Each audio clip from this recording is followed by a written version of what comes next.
Bismillahirrahmanirrahim. Assalamualaikum warahmatullahi wabarakatuh. Alhamdulillahilladzi arsala rasulahu bil huda wa dinil haqq liyudhhirahu 'ala ad-dini kullihi walau karihal kafirun. أشهد أن لا إله إلا الله وحده لا شريك له وأشهد أن محمدا عبده ورسوله لا نبي بعده سبحانك لا علم لنا إلا ما علمتنا إنك أنت العليم الحكيم رب اشرح لي صدري ويسر لي أمري واحلل عقدة من لساني يفقهوا قولي. Kaum muslimin dan muslimat, para jamaah yang saya muliakan, mari kita bersyukur kehadirat Allah Subhanahu wa ta'ala yang masih memberikan kita nikmat yang begitu banyak sehingga kita tidak mampu untuk menghitungnya satu persatu. Dan nikmat tersebut bisa kita gunakan sebagai wasilah kedatangan kita ke rumah Allah Subhanahu wa ta'ala ini untuk melaksanakan qiyam Ramadan, malam yang ke-28. Berarti tinggal satu malam lagi Ramadan ini akan kita nikmati. Mudah-mudahan kita berharap masih dipertemukan oleh Allah Subhanahu wa ta'ala dengan Ramadan tahun yang akan datang. Amin ya rabbal alamin.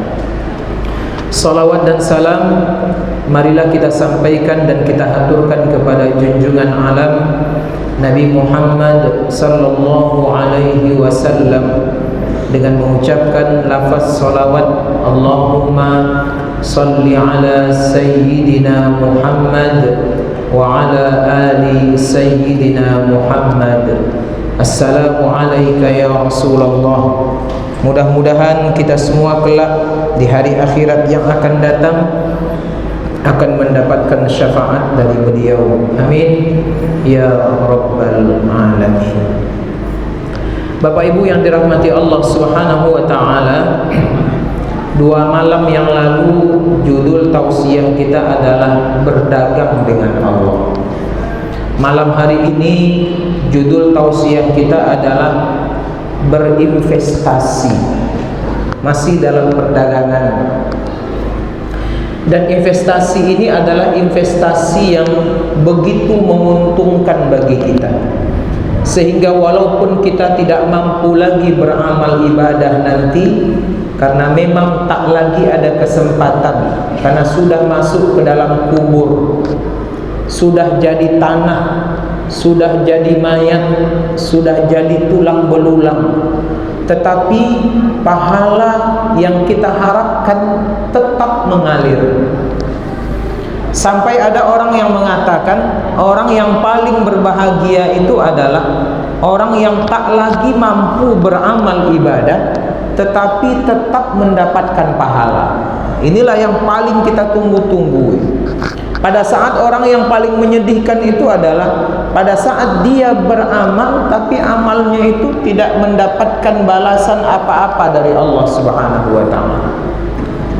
Maka oleh sebab itu malam hari ini kita akan mencoba untuk melihat bagaimana Al-Quranul Karim menjelaskan kepada kita tentang investasi dunia akhirat ini yang ternyata sangat menguntungkan sekali. Siapapun bisa melakukannya dan siapapun bisa berinvestasi. Bapak Ibu yang dirahmati Allah Subhanahu wa ta'ala, dalam sebuah hadis Nabi pernah bersabda, apabila anak Adam mati, apabila manusia mati, maka terputuslah seluruh amal ibadah kecuali 3 hal, kata Rasulullah. Pertama adalah sedekah jariyah. Yang kedua adalah ilmu yang bermanfaat. Yang ketiga adalah anak yang saleh yang mendoakan kedua orang tuanya. Maka inilah investasi itu Bapak Ibu yang dirahmati Allah. Dan untuk malam hari ini saya hanya ambil satu saja, yang ketiga tadi. Bagaimana kita melalui anak yang soleh yang kita miliki, kita bisa berinvestasi. Karena ternyata menurut Al-Quran sendiri, menurut hadis Rasulullah Sallallahu Alaihi Wasallam, anak yang soleh ini bisa mendatangkan keuntungan yang luar biasa bagi kedua orang tuanya, fid dunya wal akhirah. Kalau di dunia apa untungnya Ustadz? Untungnya nengok anak kita pergi ke masjid itu senangnya luar biasa. Nengok anak kita bergaul dengan kawan-kawan yang baik, tenang hati kita. Nengok anak kita berbakti kepada kedua orang tuanya, Masya Allah, indah hidup ini. Walaupun gaji banyak, anak berbakti, itulah hidup yang nikmat. Iya kan Pak ya? Menengok dia juara, Masya Allah, aduh. Jangankan kita yang punya anak, kadang-kadang orang yang simpati dengan anak kita itu gembiranya luar biasa. Itu dunia. Tapi ada yang lebih dahsyat daripada itu. Ketika kita mampu menjadikan anak kita ini saleh, ternyata di hadapan Allah Subhanahu wa Ta'ala ada hal-hal yang bisa kita dapatkan. Dalam sebuah hadis Nabi mengatakan, siapa yang bisa mengajarkan anaknya membaca Al-Quran, maka Allah akan hapuskan dosa orang tuanya. Itu modal pertama ya. Pandai anaknya baca Quran, wasilahnya adalah orang tuanya. Baik orang tuanya itu mengeluarkan uang, atau orang tuanya mengajarkan langsung anak-anaknya tersebut sampai dia baca Quran, maka Allah berikan ganjaran dosa orang tuanya diampuni oleh Allah.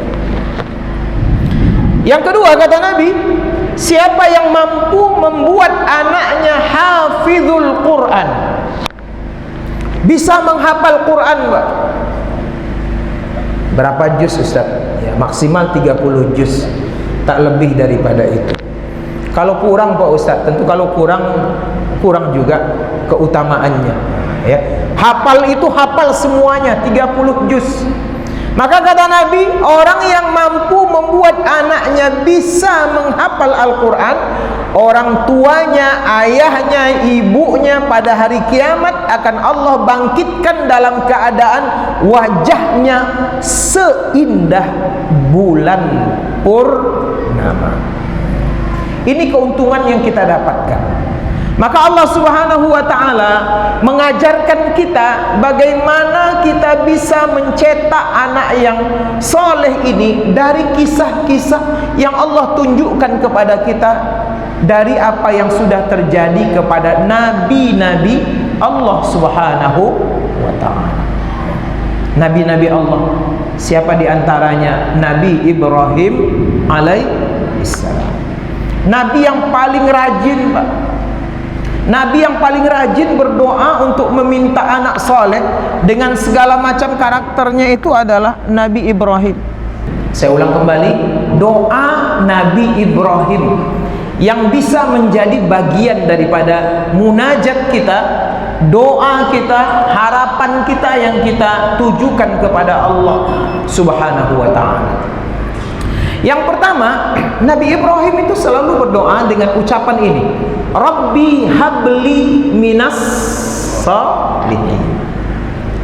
Wahai Rabb, kata Nabi Ibrahim, anugerahkanlah kepadaku, karuniakanlah kepadaku karakter orang-orang yang soleh, yang baik, yang suka beramal soleh dalam kehidupannya.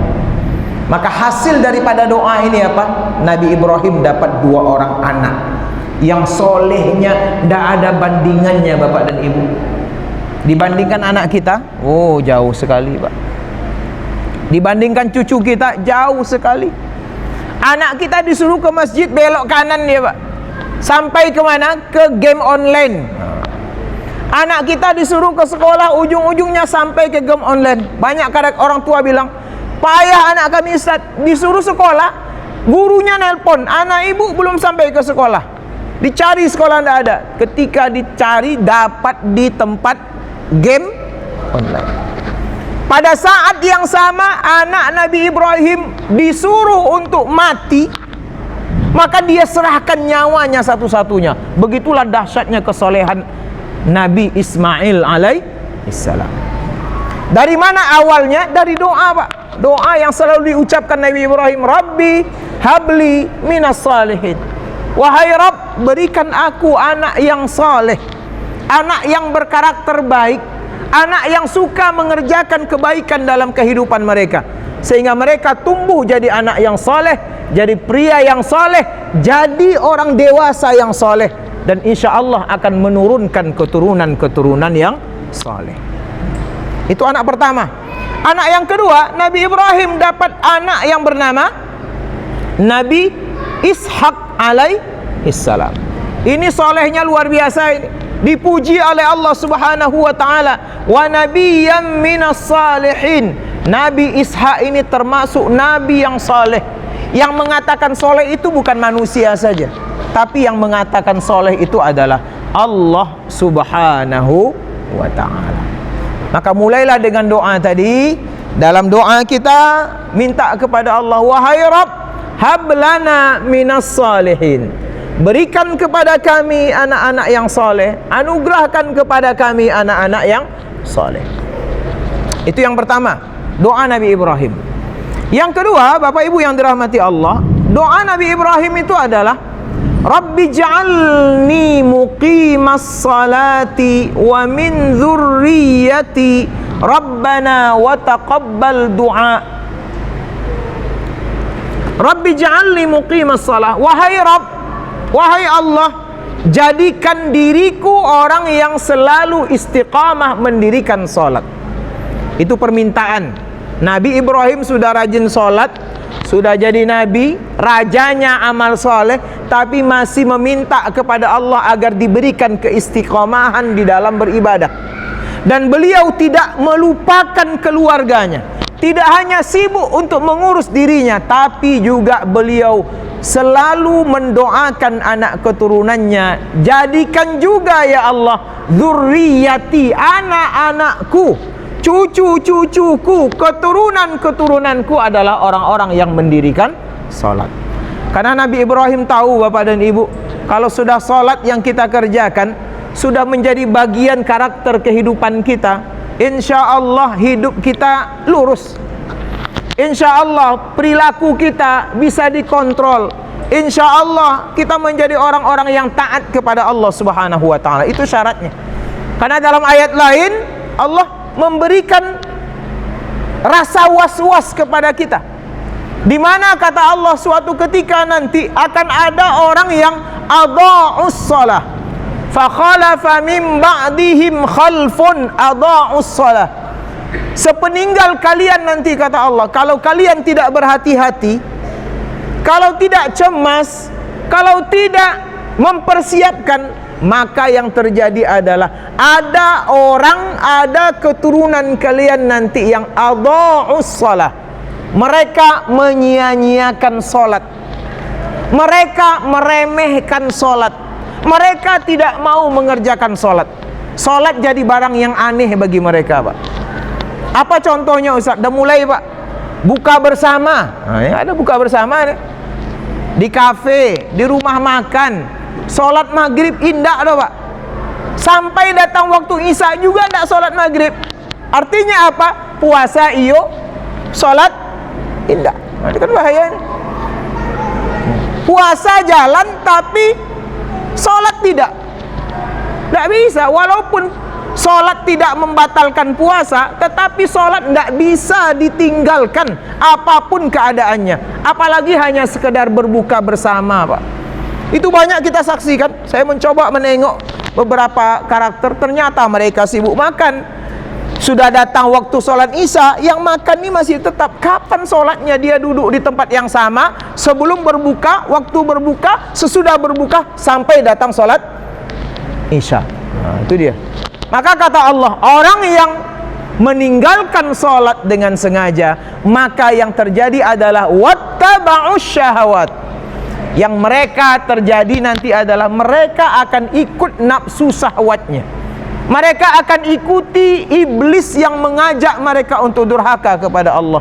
Mereka jadikan syaitan sebagai kawan mereka. Mereka ikuti langkah-langkah syaitan dalam kehidupannya. Akibat apa? Akibat meninggalkan salat. Maka Nabi Ibrahim minta, Rabbi ja'alni muqimas salati wa min dzurriyyati rabbana wa taqabbal doa. Wahai Rabb, jadikan aku orang yang bisa mendirikan salat, jadikan keturunanku juga mampu mendirikan salat, dan terimalah seluruh doa kami. Itu doa yang kedua dari Nabi Ibrahim. Ada doa yang ketiga Bapak dan Ibu, yang Allah ajarkan kepada kita tapi tidak berasal dari Nabi Ibrahim. Ini menjadi karakter orang-orang yang soleh, yang dikategorikan sebagai ibadur rahman, hamba-hamba Allah yang tunduk dan patuh kepada Allah, tidak bisa meninggalkan doa ini, karena salah satu menjadi ciri-ciri mereka. Dalam surah Al-Furqan ayat yang ke berapa ya? Surah Al-Furqan ayat yang ke-74, Allah Subhanahu wa taala mengatakan, walladzina yaquluna rabbana hab lana min azwajina wa dzurriyyatina qurrata a'yun waj'alna lil muttaqina imama. Doa ini bisa kita baca, dan saya kira mungkin setiap imam yang memandu kita untuk sholat berjamaah kemudian berdoa sesudah sholat dilaksanakan, biasanya tak pernah tinggal doa ini. Rabbana hablana min azwajina wa dzurriyyatina qurrata a'yun waj'alna lil muttaqina imama. Wahai Rabb, berikan kepada kami azwajina, pasangan hidup kami, suami bagi istri, istri bagi suami. Berikan juga kepada kami adalah dzurriyyatina, anak keturunan kami, yang punya dua sifat. Sifat pertama adalah qurrata a'yun. Kalau dalam bahasa kita disebut dengan permata hati, Pak. Senang kita menengoknya, ya, rindu kita berdekatan dengan mereka. Tapi kata Abdullah bin Abbas dalam sebuah riwayat, yang dimaksud dengan qurrata a'yun itu adalah anak yang berada di dalam tanggung jawab kita, kita didik dengan baik, lantas dia tumbuh menjadi anak yang soleh, yang gemar mendirikan perintah Allah dan menjauhi larangan Allah. Ketika mereka kita lihat dalam keadaan taat, hati kita tenang, ya kan? Hati kita bahagia, Pak. Maka keadaan hati yang bahagia itulah yang disebut dengan qurrata a'yun, ya. Atau ditambah lagi ada yang menafsirkan qurrata a'yun ini dikaitkan dengan air mata. Air mata manusia itu ada dua. Ada air mata yang panas, ada air mata yang dingin. Kalau air mata yang panas itu hilang motornya, Pak, nangis nih. Itu panas. Anaknya tak lulus masuk ke PNS, menangis dia, itu air mata panas. Tapi ada air mata dingin. Apa air mata dingin itu? Anak bapak bisa menghafal Quran 30 juz. Anak bapak diwisuda nanti di sekolahnya, di pesantrennya, silakan datang, saksikan wisudanya itu. Maka kemudian anak kita tampil membaca Quran, hafal Quran, di kepalanya ada 30 juz, Pak. Lantas kita pun menyaksikan anak kita tampil di wisuda, kemudian keluarlah air mata menyaksikan dahsyatnya anak kita itu, yang dulu mungkin kita bimbing, yang mungkin dulu kita gendong, yang mungkin dulu kita timang-timang, sekarang menjadi Quran yang berjalan, menetes air mata orang tuanya. Maka air mata itulah yang dimaksud dengan qurrata a'yun. Kemudian karakter yang kedua yang diinginkan dari ayat ini adalah waj'alna lil muttaqina imama. Wahai Allah, jadikan kami, jadikan anak-anak kami pemimpin. Dan itu bukan sembarang pemimpin, ya. Yang dipimpin itu adalah al-muttaqin, orang-orang yang bertakwa. Kalau yang dipimpin orang yang bertakwa, pasti pemimpinnya lebih bertakwa lagi. Kalau yang dipimpin itu adalah orang baik, pasti yang memimpin lebih baik lagi. Kalau yang dipimpin orang alim, pasti yang memimpin lebih alim lagi. Maka ini permintaan kita agar anak-anak kita ke depan betul-betul menjadi anak-anak yang berkarakter, sehingga mereka bisa menjadi investasi kita. Sadar mereka untuk berterima kasih kepada orang tuanya. Dan yang kita butuhkan ketika kita berada di alam barzakh itu tidak lagi harta anak kita, Pak. Tidak lagi kita butuhkan pangkat anak kita, tidak lagi kita butuhkan sehat sakitnya anak kita. Tapi yang dibutuhkan orang tua adalah awaladin salihin yad'u lahu. Dan tidak setiap anak yang akan diterima doanya menurut hadis ini. Hanya satu sifatnya, salihin. Nabi tidak mengatakan awaladin yad'u lahu, atau anak yang mendoakan orang tuanya, tidak. Tapi yang Nabi katakan di sini waladun salihun, anak yang saleh yang suka mengerjakan salat, anak yang soleh yang bergaul dengan orang-orang baik, anak yang soleh yang menjadikan masjid sebagai tautan hatinya. Ya, rasanya kalau hari tidak datang ke masjid, satu hari tidak datang ke masjid, ada yang hilang. Begitulah perasaan kita yang kita tumbuhkan untuk anak-anak kita. Maka tidak ada kata terlambat untuk minta kepada Allah terhadap anak-anak kita. Anak kami sudah tua, Ustaz, dah punya anak dia. Jangan putus asa. Ya, mungkin hari ini mereka tidak suka ke masjid, tapi berkat doa kita mereka balik kanan, Pak. Mungkin hari ini mereka melupakan doa untuk orang tuanya, tapi berkat doa orang tuanya kepada Allah, tidak ada yang tidak mungkin di sisi Allah Subhanahu wa ta'ala. Oleh sebab itu, 3 doa ini kira-kiranya bisa kita jadikan sebagai bagian dari munajat kita kepada Allah. Yang pertama adalah Rabbi habli minas salihin, wahai Allah, berikan kami anak yang saleh. Yang kedua, Rabbi ja'alni muqimas salati wa min dzurriyyati Rabbana wa taqabbal du'a. Yang ketiga, Rabbana hablana min azwajina wa dzurriyyatina qurrata a'yun waj'alna lil muttaqina imama. Inilah harapan kita kepada Allah. Mudah-mudahan anak-anak yang kita tinggalkan, yang terus melanjutkan kehidupan mereka di atas muka bumi ini, tidak melupakan jasa orang tuanya. Dan yang kita butuhkan tiada lain adalah doa yang mereka panjatkan kepada Allah. Doa yang begitu singkat, Rabbighfirli wali walidayya warhamhuma kama rabbayani shaghira. Mudah-mudahan bermanfaat untuk menjadikan anak-anak kita investasi akhirat kita, sehingga akan mendatangkan kebahagiaan kita di hari akhirat yang akan datang. Fa'tabiru ya ulil absar la'allakum turhamun. Wassalamu alaikum warahmatullahi wabarakatuh.